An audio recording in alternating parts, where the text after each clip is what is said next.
বাচ্চারা 3 ঘন্টা স্কুলে থাকবে, 4 ঘন্টা, এই মায়েরা কি করবে? এই 4 ঘন্টা গীবতের চর্চা। প্রথমে ব্যক্তিগত গীবত, এরপর পারিবারিক গীবত, এরপর হবে প্রতিষ্ঠানিক গীবত।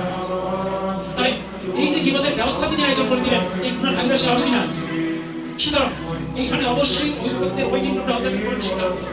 এখানে প্রত্যেকের জন্য কোরআন শিক্ষা বাধ্যতামূলক থাকবে। কোরআন যে শিখে ফেলেছে, রিডিং তারা শুরু হয়ে গেছে, তার জন্য বোঝা বাধ্যতামূলক। সুতরাং অবশ্যই আস্তে আস্তে দেখুন, আপনি আমি কতদিন বেঁচে থাকবো? আরো 100 বছর বেঁচে থাকবেন আশা করেন কয়েকজন হাত তোলেন তো। আপনার আমাদের বয়সে মানুষের জমিনে নাই, এমন আছে কিনা? আমরাও সেই জায়গায় থাকতে পারতাম কিনা? আল্লাহ দয়া করে মায়া করে আজও বেঁচে বাঁচিয়ে রেখেছে। সুতরাং যতক্ষণ পর্যন্ত আমাদের হাতে সময় আছে ততক্ষণ পর্যন্ত আমাদের জান্নাতের জন্য চেষ্টা করা উচিত কিনা? জাহান্নাম থেকে বাঁচার জন্য চেষ্টা করা উচিত কিনা? আমরা যখন কবরে চলে যাবো আমাদের জন্য কত রাস্তা খোলা থাকবে? মাত্র 3টা। 1 নম্বর ওয়ালাদুন সালিহ, নেককার সন্তানের দোয়া। সন্তান যদি আমরা নেককার বানাতে না পারি, ওই সন্তানকে আপনি দোয়া করতে পারবে? ওই সন্তানকে বলবে কেমন? রব্বির হামহুমা কামা রাব্বায়ানি সগীরা। ওই সন্তানকে বলবে। যার সন্তান কাছে সালাত আদায় করে না, সে কি ওই সন্তানকে যখন দোয়া করতে পারে? তাহলে নেককার সন্তানের দোয়া, আমাদের সন্তানকে নেককার বানানোর চেষ্টা করতে চালিয়ে যেতে হবে। যদি ধরেও নেই আমাদের সন্তানরা নেককার হলো, সেই নেককার সন্তান কতদিন সার্ভাইভ করবে, কতদিন টিকে থাকবে? কোনো ভদ্রলোক যদি 70 বছরে মারা যায়, আর তার সন্তান যদি তার 20 বছরের সন্তান হয়, তখন সন্তান 40 বছর। সন্তান যদি 70 বছরে মারা যায়, তাহলে কত বছর? 30 বছর। একটা প্রজন্মের পরে আরেকটা প্রজন্ম 40 থেকে 50 বছর ম্যাক্সিমাম তার নেককার সন্তানের দোয়া অবস্থা ক্লোজ। 2 নম্বর সাদাকাতুল জারিয়া। আপনি একটা মসজিদে সাহায্য করেছেন, একটা মাদ্রাসায় একটা রাস্তা করে দিয়েছেন, গাছ লাগিয়েছেন, ইত্যাদি ইত্যাদি, সমাজের কাজ হয়। তো আপনি একটা মসজিদ করে দিয়েছেন, মসজিদ থেকে 1000 বছর থাকবে বিল্ডিং যা আশা করা যায়? একটা বিল্ডিং বানানি হয় সর্বোচ্চ 100 বছর টাকা দিয়ে। অনেক শক্তি আছে, কিন্তু সবচেয়ে স্থায়ী হল মাহফিল। আপনার দ্বারা, আপনার সাহায্যের দ্বারা এই সমাজের যত মানুষ দিন শিখবে, এই মানুষ সমাজে যত আমল করবে, আপনাদের সবের ভাগীদার হবেন কিনা? এই ইলমুন নাফিউকে বাস্তবায়ন করা যায় অনেকভাবে। 1, শিক্ষা করে আপনি নিজে শিখবেন, এটা একটা রাস্তা। আপনি শিখাবেন, এটা একটা রাস্তা। আপনি শেখার জন্য সাহায্য করবেন, অর্থাৎ আপনি একজন উদ্বুদ্ধ করে দিন শেখার কাছে নিয়ে আসবেন। এই বাচ্চাদের দিন শিখবো, আর সারা জীবন শিক্ষার ভাগীদার হবে হবেন কিনা? আপনি ইলমুন নাফিউ সবচেয়ে স্থায়ী। আমরা সবাই চেষ্টা করবো ইলমুন নাফিউর জন্য কাজ করার। সবশেষে অধিক কাজ করার। আমরা কিন্তু প্রত্যেকে দায়ী।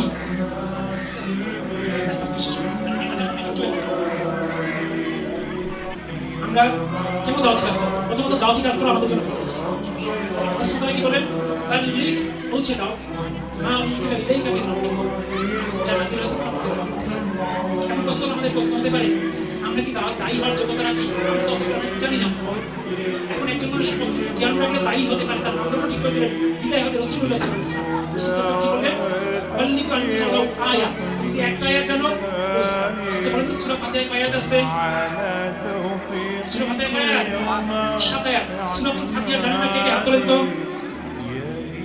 আর এখানে আপনারা যারা আছেন সবাই দায়ী হওয়ার যোগ্যতা রাখেন কিনা? প্রথম দাওয়াতি কাজ করার কারণ হলো দাওয়াতি কাজ করার কাজ। 2 নম্বর, আপনি আপনার বাচ্চাটাকে দিন শেখাবেন, তিনি প্রতিষ্ঠানে ভর্তি করবেন।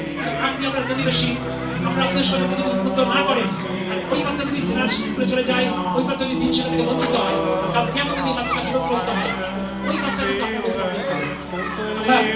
সেদিন আমার এই প্রতিবেশীটা সন্তানকে দিন শিখিয়েছিল, সে যদি উদ্বুদ্ধ করতো, আমিও শিখতাম, আমার সন্তানকেও শেখাতাম, আজকে এই বিপদ হতো না। এই বিপদের জন্য শিক্ষক দায়ী। তাহলে আপনি যদি আপনার এই দাওয়াতি কাজটা না করেন, তাহলে এই মানুষগুলো কিন্তু আপনার আপনি বলার পর সে শুনতেও পারে, নাও শুনতে পারে। সকল নবীর সুন্নাতের কথা কি সবাই শুনেছে? শুনে। আপনি যদি দাওয়াতি কাজটা করেন, সেটা আপনি কি অভিযোগ করতে পারবে? 3 নম্বর, আপনার উদ্বুদ্ধ করার জন্য আপনার প্রয়োজনায় একটা বাচ্চা যদি দিনমুখী হয়, দিন শিক্ষামুখী হয়, ওই বাচ্চাটা সারা জীবনে আমাদের ভাগীদার হয়ে গেল কিনা? তাহলে ওই বাচ্চার সবে কোনো কমতি হবে?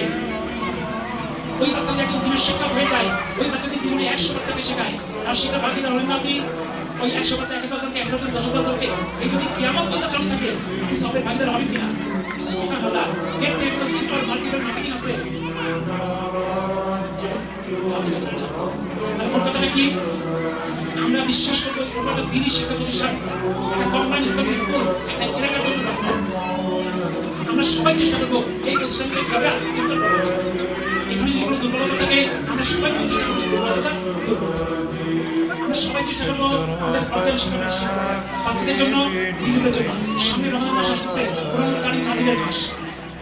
এর মধ্যে যাদের কোরআন সহি না, আপনারা কোরআন শিখার চেষ্টা করবেন ইনশাআল্লাহ। আর আল্লাহ এই প্রতিষ্ঠানকে কবুল করো। আল্লাহ এই প্রতিষ্ঠানের সঙ্গে সম্পৃক্ত যত মানুষ আছে তাদের কবুল করো। আল্লাহ এই প্রতিষ্ঠানের বাচ্চাদেরকে কবুল করুন। আল্লাহ এই প্রতিষ্ঠানের মায়েরা যারা আছে, বাবারা যারা আছে তাদেরকে কবুল করুন। এই প্রতিষ্ঠানটাকে এলাকার জন্য একটা রহমত হিসেবে কবুল করুন। এই প্রতিষ্ঠান যেন তাওহীদ শেখার একটা কেন্দ্রবিন্দু হয়, আল্লাহ সেই তৌফিক দান করুন। এই প্রতিষ্ঠানের কোরআন শেখার একটা কেন্দ্রবিন্দু আল্লাহ সেই তৌফিক দান করুন। সুবহানাকা আল্লাহুম্মা বিহামদিক আশহাদু আল্লা ইলাহা ইল্লা আনতা আস্তাগফিরুকা ওয়া আতুবু ইলাইক। আসসালামু আলাইকুম ওয়া রাহমাতুল্লাহ।